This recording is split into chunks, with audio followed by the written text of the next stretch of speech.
حەمد و سەنا و سوپاس و ستایشی بێپایان بۆ خوای پەروەردگاری جیهان، درود و سەلام لەسەر پێغەمبەری خۆشەویستمان صلی الله عليه وسلم و لەسەر ئەهل و بەیت و هەموو یاران و هەموو شوێن کەوتوانیان تا کۆتا زەمان. خۆشەویستەکانم لە خزمەتی بەڕێستانە پێکەوە چینە خزمەتی ئەو کتێبەمان کە تایە حەدیثەکانی بوخاری موسلممان کۆ کردوتەوە، ناومان ناوە هەڵبژاردەی یا هەڵبژاردنی 222 گەوهەر و مرواری لە فەرمودەکانی هەردوو پێشەوە موسلیم و بوخاری. گەشتینە فەرمودەی ژمارە 38. ناونیشانی فەرمودەکە ڕاستگۆیی ڕێنمایی مرۆڤەکان ئەکا بۆ چاکەکاری، بەڵام درۆزنی ڕێنماییان ئەکا بۆ خراپەکاری. ابن مسعود رضي الله عنه عن ابن مسعود رضي الله عنه عن النبي صلى الله عليه وسلم قال: إن الصدق يهدي إلى البر، وإن البر يهدي إلى الجنة، وإن الرجل ليصدق حتى يكتب عند الله صديقا، وإن الكذب يهدي إلى الفجور، وإن الفجور يهدي إلى النار، وإن الرجل ليكذب حتى يكتب عند الله كذابا. إمام بخاري جمارة 6094 وإمام مسلم جمارة 2607. أم حديثمان بو أجرنوا حديثك باس لقرنجي رازقويك في غمرة فرمية صلى الله عليه وسلم براسي رازقوي إنسان هداية الرينمائي أكابرو شاككاري، وشاكش إنسان رينمائي أكابرو بهشت، وبردوام إنسان أما نقصي الراس أكاو برازقوي مشهور بيه لناو خلقا تالاي خواي تعالايش برازقو ناو دركا، وملائكة كان برازقو ناوي أنوسن بصديق، وببيتشوانش ودرو إنسان رينمائي أكابرو خرابكاري، وخرابكاريش إنسان رينمائي أكابرو آقري دوزاخ، وبردوام إنسان هنيا كس هي بردوام أو أن درو أكن تال ناو خلقا ولا لاي ملائكة كان ولا لاي خواي پروردگاريش ناو دركا بكذاب واتا دروزن خوابنا ماندا. فرمودي جمارة سيونو بركت للرازقوية آية عن أبي خالد حكيم بن حزام رضي الله عنه قال: قال رسول الله صلى الله عليه وسلم: البيعان بالخيار ما لم يتفرقا، فإن صدقا وبينا بورك لهما في بيعهما، وإن كتما وكذبا محقت بركة بيعهما. إمام بخاري جمارة 2079 وإمام مسلم جمارة 1532. أم حديثمان بو أجرنوا كريار فروشيار بيغمر أفرمي صلى الله عليه وسلم سرپشكن لپشیمان بوونەوە تا لە مەجلیسی دانیشتنەکەیان هەڵەسن. دوو کەس معاملەیەکیان هەیە لەگەڵ یەکا، پێغەمبەر فەرمێ صلی الله عليه وسلم با پارەشیان تەسلیم کردی بێ، با عەقدەکەش نووسرا بێ، هەتا لە یەک جیا بنەوە سەرپشکن پەشیمان ببنەوە، لە یەک جیا ببنەوە ئیتر تەواو. ئەگەر شەرت و شرووتیان نەکردی بێ تا 3 ڕۆژ و تا 4 ڕۆژ و تا ئەوەنە، ئیتر بۆیان نییە پەشیمان ببنەوە. ئەمجا پێغەمبەر فەرمێ صلی الله عليه وسلم جا ئەگەر هەردوو لە ڕاستگۆ بوون لە کڕین و فرۆشتنەکەیانە، عەیبی کاڵاکەیان دەرخست بوو، ئەو شتومەکە کە ئەیان فرۆشت عەیبەکانیان باس کرد بوو، ئەوە خوا بەرەکەت ئەخاتە کڕین و فرۆشتنەکەیانەوە. بەڵام ئەگەر درۆیان کرد، ئەگەر ڕاستیان نەکرد، بەڕاستی هیچ بەرەکەتێک لە کڕین و فرۆشتنەکەیانە نامێنێ. ئەمڕۆ طبعا خۆشەویستەکانم جەنابتان ئاگادارن کە ئەم مەسئلە چەندێک ئەمڕۆ لە ناو خۆمانە بڵاوە، مەسئلەی درۆکردن لە معاملە و لە کڕین و فرۆشتنە. یعنی درۆی وا ئەکرێ عەقڵ قەت تەسەووری ناکە، فێڵی وا ئەکرێ قەت بە خەیاڵی مرۆڤ نایەت. نازانم شەیتان دانیشتێ دەرسیانە داتەوە، بەتایبەت لە معرەزی سەیارەکانە، بەتایبەت لە مەیدانی حەیوانەکانە، یعنی لە بازاڕەکانە بەگشتی، بەتایبەت لە هەندێک شوێنە طبعا هنا اويا باري اما لم ظروفه هیچ بركتي تيانا ما كابران مليون معاش مشاور اجري بشيناك تا 15 مانگ بشيناك لبروي بركتنا ما هموي بفرتو فيو فرمودي جمارة شل كاتيك اچيت سرجيقاي خوتن سنة ام ذكر بخويني عن ابي عمارة براء بن عازب رضي الله عنهما قال قال رسول الله صلى الله عليه وسلم يا فلان إذا أويت إلى فراشك فقل اللهم أسلمت نفسي إليك ووجهت وجهي إليك وفوضت أمري إليك وألجأت ظهري إليك رغبة ورهبة إليك لا ملجأ ولا منجى منك إلا إليك آمنت بكتابك الذي أنزلت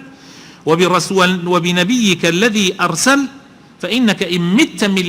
من ليلتك مت على الفطرة وإن أصبحت على خير يا أصبحت خيرا. للرواية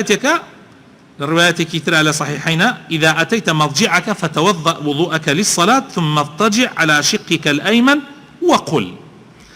بيغمري خاص الله وسلم نصيحتي أو صحابياك أفرمي أجر شويت سرجيك دزنيوجك ريكوبيك بقرا وكوشون بونيوش دزنيوش أجري باشان بلاي راستا رابكشي باشان ام دعايا بخوينه چی بڵێ لە دعاکەیە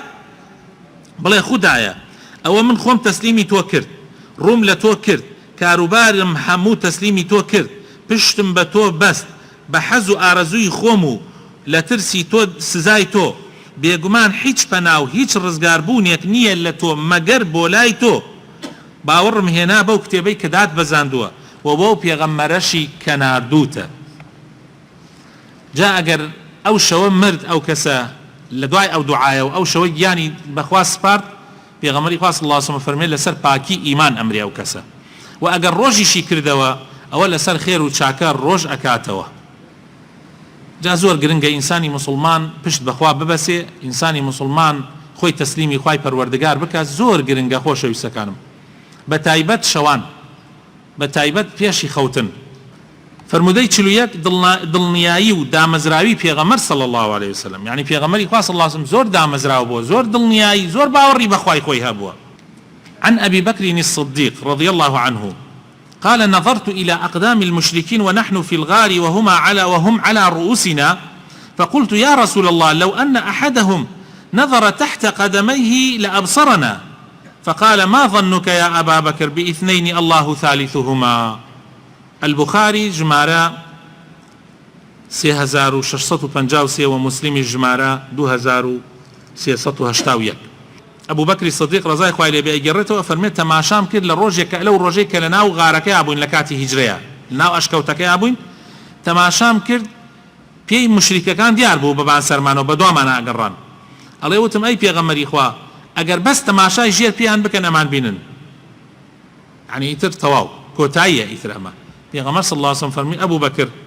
گمانت چیه با دو کس الله سیمیان بی گمانت چیه با دو کس الله سیمیان بی اما خوا سیمانه فرمودی جماره چلودو هموان بالرحمت و بزایی خوا اچنه بهشتوا تنانت پیغمبر صلی الله علیه وسلم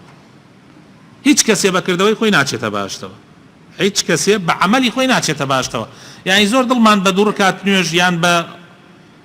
ڕۆژوویەکە ئەیگرین دڵمان خۆش نەبێ ئیتر بڵێن کاکە تەواو تر خوامان خاتە باشەوە تر حەچیەکەین بیکەین نە والله ئەگەر ڕەحمەتی خوا نەبێ کەس ناچێتە باشتەوە. عن أبي هريرة رضي الله عنه قال قال رسول الله صلى الله عليه وسلم قاربوا وسددوا واعلموا أنه لن ينجو أحد منكم بعمله قالوا ولا أنت يا رسول الله قال ولا أنا إلا أن يتغمدني الله برحمة منه وفضل. إمام بخاري 5673 وإمام مسلم 2816. پیغمبری خوا صلی الله علیه وسلم فرمووی چەند پێتان ئەکرێ لە حەقەوە خۆتان نزیک کەنەوە یعنی ئینسان لە سەتاسەد نییە هەموو شتێ لە سەتاسەد بێ یعنی زۆر دەگمەنە شتەکان لە سەتاسەد بێ بەس هەرچی لە تواناتە هەیە هەوڵ دە دایمەن لەگەڵ حەقا بە و لەسەر ڕێگای حەق بە و بزانن هیچ کەسێکیش بەکردەوەی خۆی ناچێتە بەهەشتەوە. وتیان ئەی پێغەمبەری خوا تەنانەت تۆ فەرمووی تەنانەت من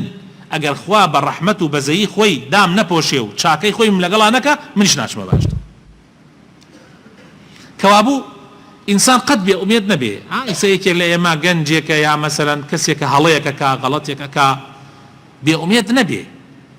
ئینسان ئەگەر لە ناو گوناحیشا غەرق بوو بێ قەت بێ ئومێدی مەکەن قەت بێ ئومێدی مەکەن زەلامێکتان بینی زۆر گوناحبارە 99 زەلامی کوشتووە بێ ئومێدی مەکە مەڵێ وەڵی تۆ ئەچیتە جەهەنەمەوە چونکە لەوانەیە تۆبەیە بکا پێش تۆ بچێتە بەهەشت خوا زۆر بەڕەحمە زۆر بەڕەحمە فەرمودەی ژمارە 43 متمانەی هاوڵان بە پەیمانی خوا و پێغەمبەرەکەی زان تەماشاکەن سەحابەکانی پێغەمبەر صلی الله عليه وسلم چەند متمانەیان هەبووە بە وعدی خوا بە وعدی پێغەمبەری خوا صلی الله عليه وسلم عن جابر رضي الله عنه قال رجل للنبي صلى الله عليه وسلم لغزايك لغزاكان صحابيك وبيغمري خوا يود فرموي يعني لروج أحد يعني أرأيت إن قتلت فأين أنا وتي أي بيغمري خوا أجر من أمرو بكجريم من لكوية أبم أجر أمرو لم غزايا من شهيد ببم وبكجريم شو أنا مكوية أبي بيغمري خوا صلى الله عليه وسلم فرموي في الجنة فرموي شو أنا بهشته فألقى تمرات كن في يده جابر أفرمي هنديك خورما بدسي وبو كابرا لي إخوار كاتي في غمر صلى الله عليه وسلم فرمي أقل بكجدي أرويت بهشتوا كابرا خورما كان فردا ثم قاتل حتى قتل أمجا جنگا لقل كافر كانت تا كجرا وشهيد بو لبيناوي خوا أصحاب كان في غمر صلى الله عليه وسلم آوابون چەند خۆشە ئێمەی مسلمان کاتێ وعدێکی خوا ئەبیسین کاتێ خوای تەعالا شتێکمان پێ ئەڵێ لەناو دڵۆ یەقینمان هەبێت کە بالفعل وایە کاتێ پێغەمبەر صلی الله عليه وسلم فەرمێ بەرەکەت لە فێڵا نییە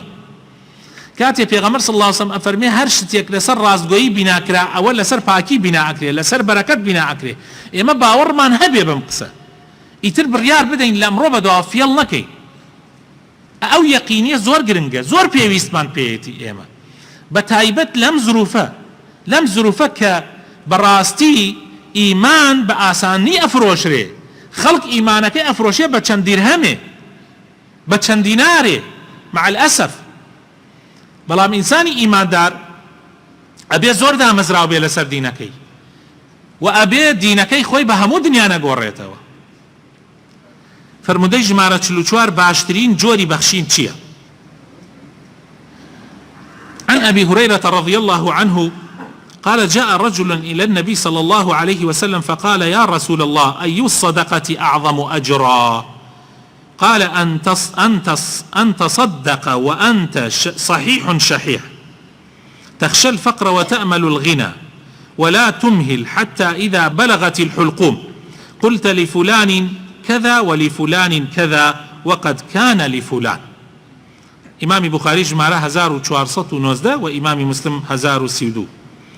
بیا وکات لای پیغمبر صلی الله علیه و سلم فرموی ای پیغمبری خو باشترین صدقه کام صدقه من ابخشم بس باشترین بخشین کامه انا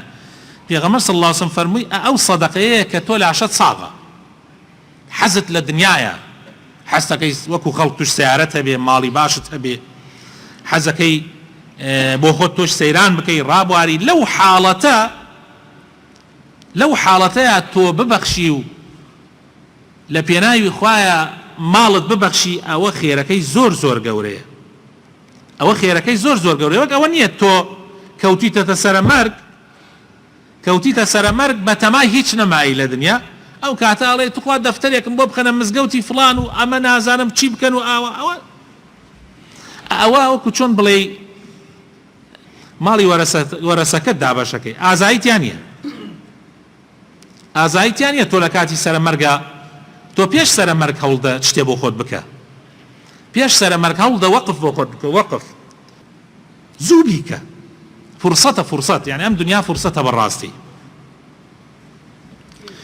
فرمودەی ژمارە 45 عن عائشة رضي الله عنها طبعا سپاس گوزاری پێغەمبەری خوا صلی الله علیه و سلم بۆ خوا زان پێغەمبەر صلی الله علیه و سلم چۆن سپاس گوزاری خوای کردووە عائشة خوالي الرازي بأفرمي أن النبي صلى الله عليه وسلم كان يقوم من الليل حتى تتفطر قدماه فقلت له لم تصنع هذا يا رسول الله وقد غفر الله لك ما تقدم من ذنبك وما تأخر قال أفلا أحب أن أكون عبدا شكورا رواه البخاري 4838 و مسلمیش 2820 پێغەمبەری خوا صلی الله عليه وسلم ئەمەندە شەو نوێژی ئەکرد جار جار طبعا پێغەمبەری خوا هەموو شەوێ وای ناکرد هەموو شەوێ چەند ڕکاتی نوێژە کرد بەڵام جار جار لە مانگێکە جارێ دوو جار پێغەمبەری خوا صلی الله عليه وسلم تا بەیانی شەو نوێژیە کرد عائشە فەرمووی ڕۆژێکیان پێغەمبەری خوا صلی الله عليه وسلم فەرمووی عائشە ئەم شەو سرەی تۆیە بەس ئیجازەم ئەدەی ئەتەعەبەد لربی ئیجازەم ئەدەی ئەم شەو بۆ خوا یەکلا ببمەوە خەریک عیبادەتی خوا بم وتم بەڵێ ئەی پێغەمبەری خوا لە خزمەتتام ئەفەرمێت دەستی کرد بە شەو نوێژی ئەوەندە درێژی کردەوە من خەوم لێکەوت ئیتر تەحەمولم نەکرد بەیانی هەڵسام یان پێش نوێژی بەیانی کە بیلال دای لە دەرگا ئەویش منی هەڵسان تەماشام کرد هەرها لە سوژدەی و خەریکی شەو نوێژێ تەماشام کرد پای ئاوە ئاوساوە ئیتر زۆر بەزەیم پێ هاتەوە وتم ئەی پێغەمبەری خوا تۆ پات ئاوساوە و شەق شەقی بردووە باشە قەینا بۆ ئەوە نەخۆت ماندووەکەی ئەی باشە خوای تەعالا لە گوناحی پاش و پێشت خۆش نەبووە فەرمووی ئەی عایشە ئەی حەز نەکەم خوای تەعالا شکری خوای تەعالا بکەم عەبدێکی شەکور و سوپاسگوزار بم بەندەیەکی سوپاسگوزاری خوا بم حەقە ئینسانی مسلمان قەدری ئەو نیعمەتانە بزانێت کە خوای تەعالا پێی داوە شکری خوای تەعالای لەسەر بکە فرمودەی ژمارە 46 دۆزەخ دەور دراوە بە شتە خۆزراوەکان و شتەوانەی کە ینی نەخوازراوەکان بەهەشت دەور دراوە بە شتە نەخوازراوەکان ئەوەی کە ئینسان حەزی لێ ناکە بەڵام جەهەنم دەور دراوە بەچی بە شتە خوازراوەکان ئەوەی کەوا ئینسان حەزی لێەکە عن أبي هريرة رضي الله عنه أن رسول الله صلى الله عليه وسلم قال حجبت النار بالشهوات وحجبت الجنة بالمكاره للرواية يكا كي رواية إمام مسلم أفرمي حفت الجنة حفت النار بالشهوات وحفت الجنة بالمكاره واتا أجري بها أجري دوزخ واتا أجري دوزخ بچی دور دراوە بە شەهوەت و ئارەزوو بە حرامەکان سەیرەکەی هەرچی حرامە ڕاتەکێشێ بەرەو کوێ بەرەو ناو جەهەنەم بەڵام بەهەشت ناڕەحەتی ناخۆشی نوێژ ڕۆژوو ئەوە تا ئێستا حالیەن گشتمان هیلاکین گشتمان ماندووی ئێستا لە ناو محازەرەکە کە من محازەرەم ئەدا و قسەمە کرد بۆ ئێوە باوەڕ بکەن دوو جار خەریک بۆ بێهۆش بکەوم هەر ئێستا کە قسەمەکە بەس هەوڵمەدا و دەری نەخەم بۆ ئێوە ئەوەی سە الحەمدولله نەما لەسەر یعنی خەریک بوو بێهۆش بکەوم یعنی ڕۆژوو ئاوا تەسیر لە ئینسانەکە ئێمە گەر لەبەر خاتری خوا نەبێمە بۆ دەمەگرینەوە و نان ناخۆین و ئاو ناخۆین و بۆ لەبەر خاتری خوا دەی ئامە بەهەشت بەمە دەور دراوە بە ماڵ سەرفکردن بە چوون بۆ حەج بە دوورکەوتنەوە لە ماڵ و مناڵ بەمە دەور دراوە بەڵام جەهەنەم ڕابوارە ڕۆژووی چی بۆ خۆت نان بخۆ بۆ خۆت هەر زینا بکە بۆ خۆت هەر دزی بکە بۆ خۆت هەر حرام بخۆ بۆ خۆت لە هەر ڕێگایەکەوە بێ هەر پارە پەیاکە مهم ئەوەیە بەس پەیایکەی بەڵام کاتێکە زانی مردی و بەرەو جەهەنەمەچی کۆتا حەدیثی ئەمڕۆمان فەرمودەی ژمارە 47 نمونەیەک لە شەو نوێژی پێغەمبەری خوا صلی الله عليه وسلم دوای ئەوەی دایکی ئیمانداران ئەو نمونەی بۆ هێناینەوە ئێستا سەحابەیەکی تر کە ئیبن مەسعودە رضي الله عنه أفرمي قال صليت مع النبي صلى الله عليه وسلم ليلة الشيء كان هاتم لقل بيغمرا صلى الله عليه وسلم شو نيجيم كرد بينيم أو أي كان منش لقل يكردم فأطال القيام أو أن دريجي كردوا لهندي الروايات أفرمي صحابيك أي تري جريتوا أفرمي سورة بقرة دس بيكر جاء سورة بقرة دو جزء نيوة لايك مكي دو ساعات با دعاء أمل الركاتيك دعاء وأمجا دسي كرد بسورة آل عمران أمجا بسورة النساء الله أوندن لامنا رحت بو أمن دا قرز بو خريب بو اشتي خراو بكم أفرمين فأطال القيام حتى هممت بأمر سوء خريب بو اشتي خراب بكم برسيار يعني لكن يعني وما هممت يعني أوش تخرافت شي بو قرأت بو بيكي قال هممت أن أجلس وأدعه والله خريب نتوانم تر وپاوە لەگەڵ یا بۆستم خەریک بوو دانش ئیلاک بوو ماندوو بوو بەڵام ئەمە معنای ئەوە نییە ئەمە لە فەرزە ئەمە لە سونەتە پێغەمبەری خوا صلی الله علیه و سلم قەت نوێژی فەرزی درێژ نەکردوتەوە و بە سەحابەکانیشی فەرمووە قەت نوێژی فەرز درێژ مەکەنەوە چونکە نەخۆشی تایە زەعیفی تایە ژنی تایە مناڵی تایە بەڵام لە نوێژی سنەتە هەرچەندە درێژ یەکەیتەوە بۆ خۆت درێژی کەرەوە ئەی باشە لێرە خۆ ئیبن مەسعود لەگەڵا بوو ئیبن مەسعود پێغەمبەر صلی الله علیه و سلم نەیفەرموو تو بێ لەگەڵ منە نوێژکە ئەو خۆی ڕۆیە پاڵی نوێژی کرد داواکارم لە خوای پەروەردگار بخواتن ناوە جوانەکانی خۆی ڕەحمان پێ بکە هیدایەتمان بدە دامەزراومان بکە لەسەر دینداریەتی دڵنیاییمان پێ ببەخشێ خوای تەعالا بخواتن ناوە جوانەکانی خۆی سەبر و ئارامیمان پێ ببەخشێ لەسەر ناڕەحەتی و ناخۆشیەکانی دنیا